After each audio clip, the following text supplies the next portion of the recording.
Good evening, all. Got high and mid clouds flowing through the Texas area this evening. And can you guess what kind of cloud this is? Well, we're definitely seeing some cirriform up there, so some cirrus up there at the top and a little bit of alticumulus in between there. So let's check out the maps and we'll head into the soundings in a little bit, and we'll see if we can spot that cloud on the scutees. Temperature's pretty warm here in Texas, 60s and 70s again. Again, this is a bit on the warm side for early March, 70s all the way up in Oklahoma and western Kansas, but the clouds are helping to keep that down a little bit. In the northeast, pretty much cold as usual, and that's what we tend to get with this northwesterly flow coming in from Canada. Tends to move most of the cold air into the Appalachians and northeast U.S. 500 millibar chart does show that northwesterly flow here, and we see a pretty prominent major shortwave ridge across the Canadian prairies all the way up to around Yellowknife. Lots of troughing out on the east coast, and we can see that this is a pretty progressive system. Yesterday we had the trough over the central U.S., and that has moved quickly to the east. And we also showed you yesterday we've got kind of a 5-wave pattern around the hemisphere, and that tends to keep things moving along. So we've probably actually got more of maybe a long wave trough across the entire U.S., because maybe we've got a smaller scale trough off the west coast and another one here, and maybe this is being dampened out by this ridge in the middle. So it's certainly possible we could have a bit of a long wave pattern kind of like that. But a little bit of blocking, and we can see that up in Greenland. See the high pressure right there between Iceland and Greenland. That would be a bit of a Rex block right there between England and Greenland. So that's one thing that would actually resist the long wave patterns continuing to progress. Satellite imagery looking like this evening. You can see a little bit of a upper level system moving in from Arizona, New Mexico. And there it is right there. Probably the shortwave trough associated with that, maybe something like that, so we'll be looking for that on the charts. And this is some of the high cloud that's streaming into the area associated with that disturbance there. We saw that on the opener there.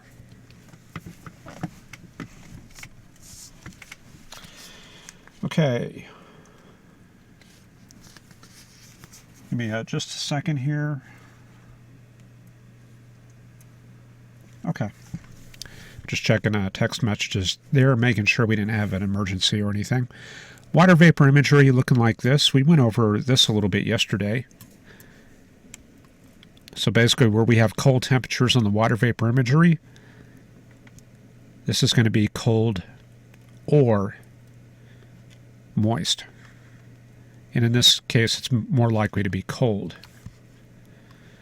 And then where we have the high radiance out to the south, that is going to be hot and dry.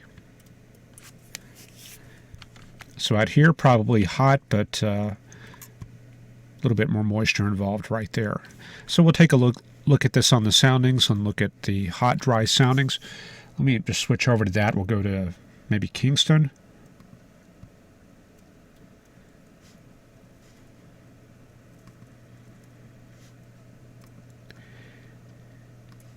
And there you go. Lots of dry air in the mid and upper level troposphere, and the moisture here near the surface does tend to be a little bit blocked.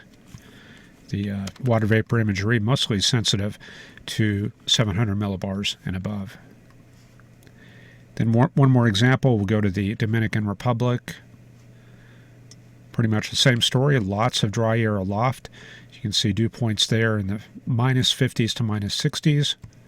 And that's there because of very strong subsidence. This is part of the subtropical high. We get a lot of convergence in the upper troposphere and subsidence through the mid-levels, and that tends to dry out the atmosphere in those layers right there. And then we'll take a look at the 500 millibar chart real quick. For this evening, it is going to look, let me get that centered here. There we go. That's the picture for this evening. You can see mostly channeled flow here. So instead of a lot of quasi-geostrophic disturbances moving across the flow, it's mostly dominated by jet streams.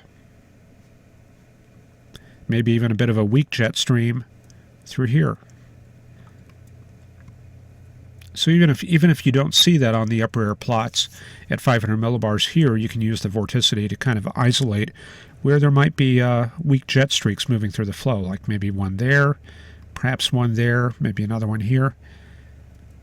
So there's actually a lot of detail here in these mid-level charts, more than it might actually seem.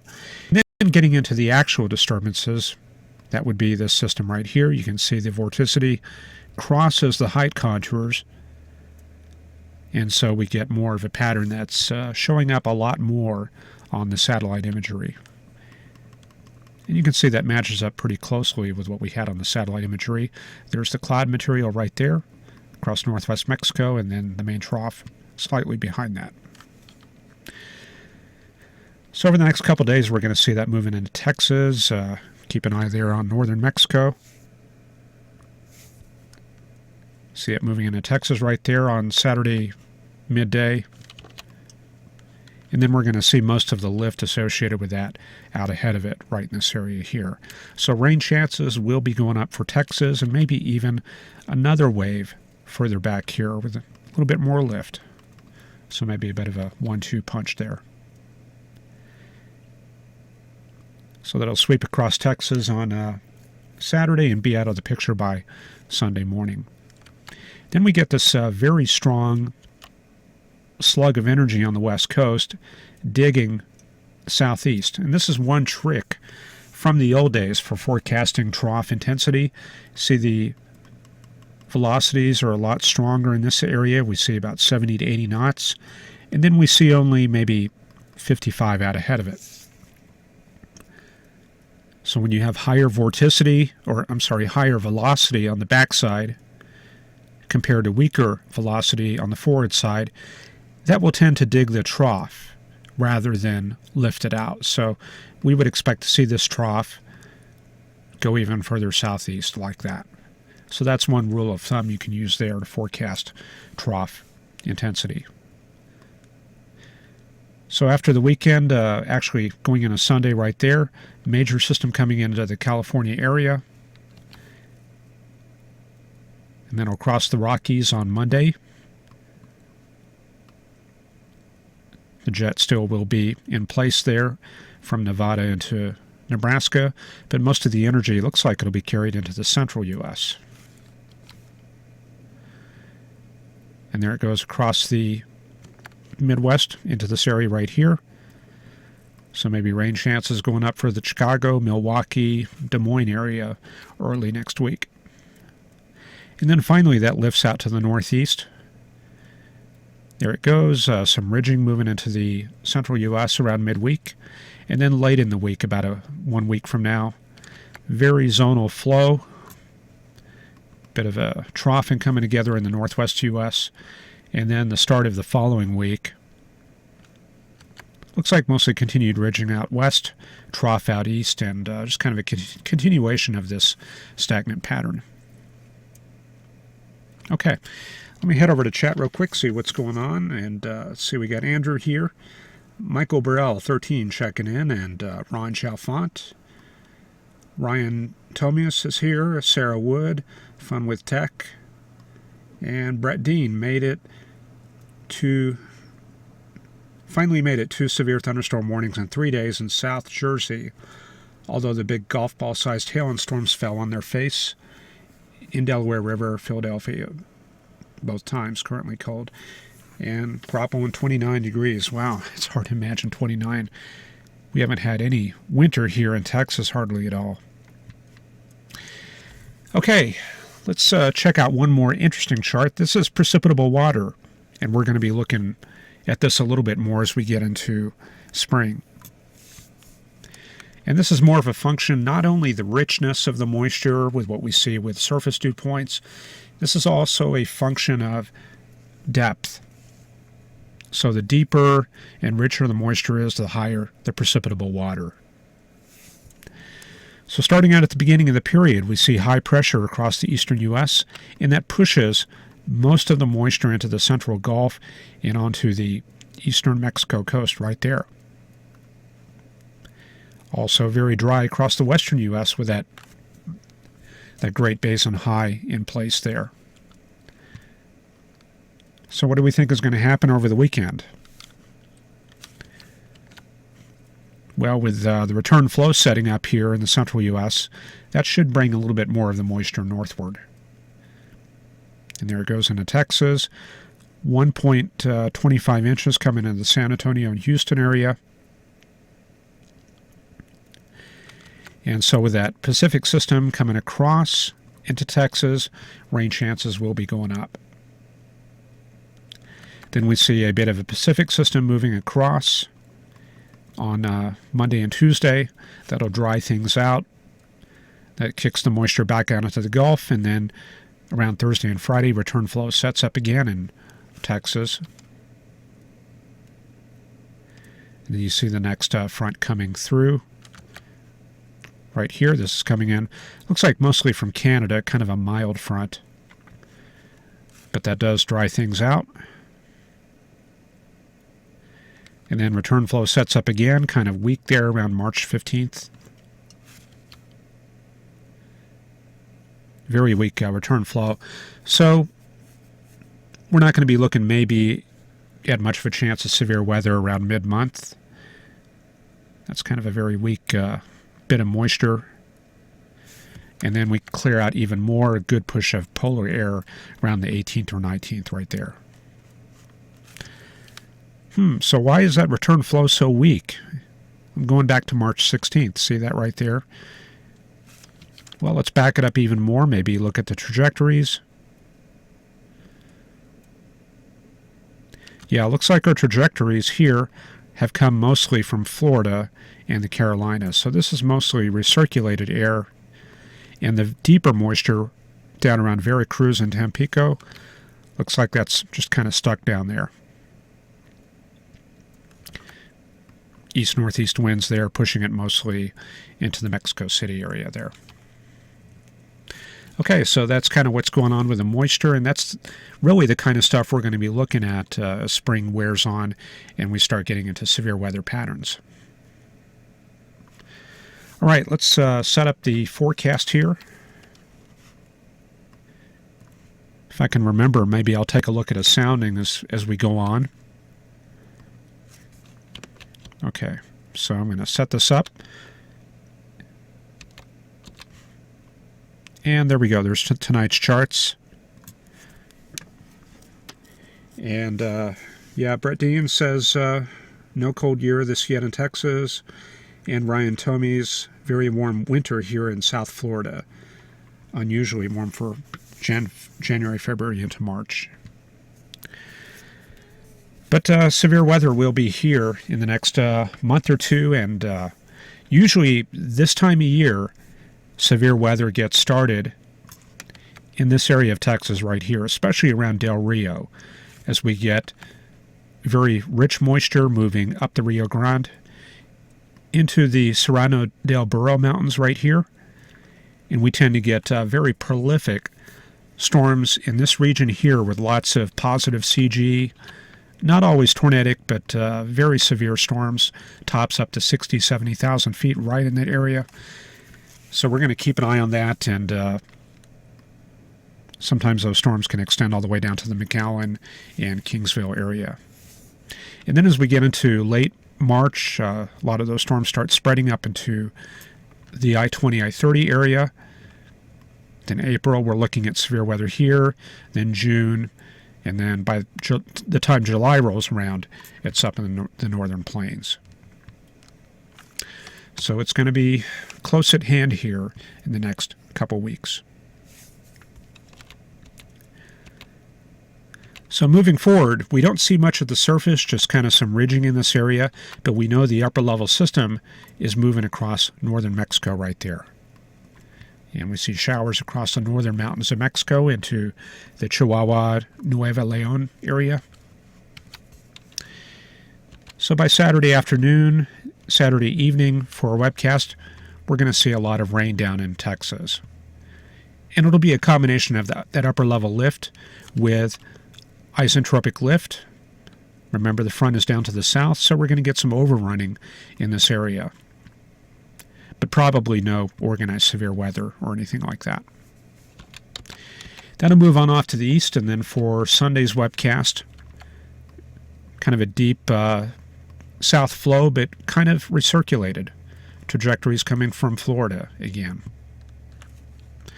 But we have our next system coming across the Rockies, and you see that thickness banding right here in Nevada and Central California. That's the next system, and probably Ron Chalfant in Southern California, probably going to be getting some of that around Sunday as that front moves through his area. And behind that, you can see that Anna front set up. Lots of precipitation back behind the front and the cold core low itself further back. Okay, then for Monday's webcast, we're going to see the front emerge out through the Central Plains. Configuration is going to be something like that. Warm front way up in Ontario. Man, look at that. Liquid rain all the way up almost to Hudson Bay in early March. This is some rather crazy weather here. But on the backside, looks like some blizzard conditions there around Winnipeg. So a little bit of something there for Fred. I don't know if did I see Fred on? I don't think Fred is with us. Probably out today. Moving forward, let's see into Tuesday and Wednesday. Okay, yeah, this is going to be Tuesday. Front clears Texas and the southeast U.S. You can see the high pressure moving through that area.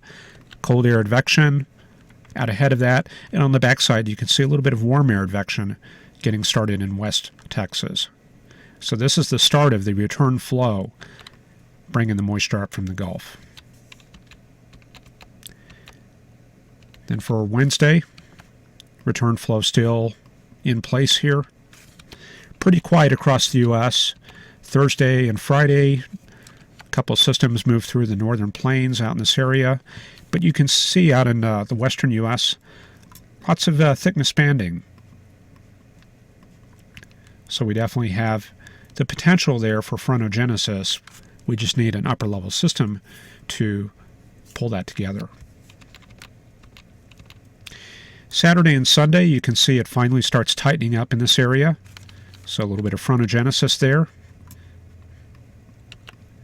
including out on the plains. And maybe a chance of a dry line setting up next weekend.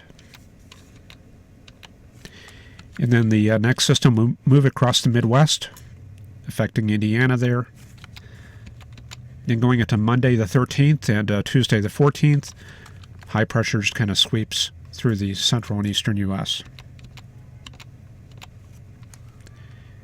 Then you see another Pacific system out to the west right here, coming together on the 16th.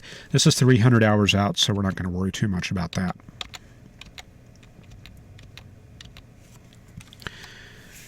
Okay, that's pretty much all I've got for tonight. Appreciate you watching. Brett Dean asked why so many meteorologists were wrong with their watches and warnings.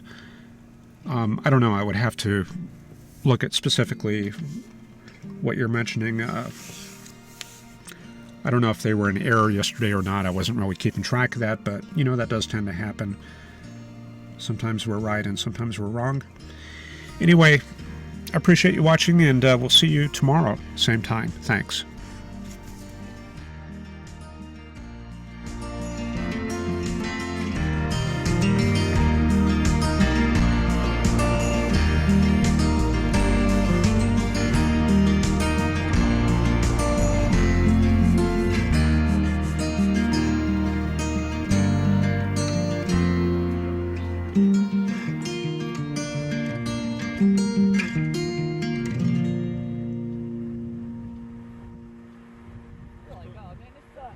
close, you can see them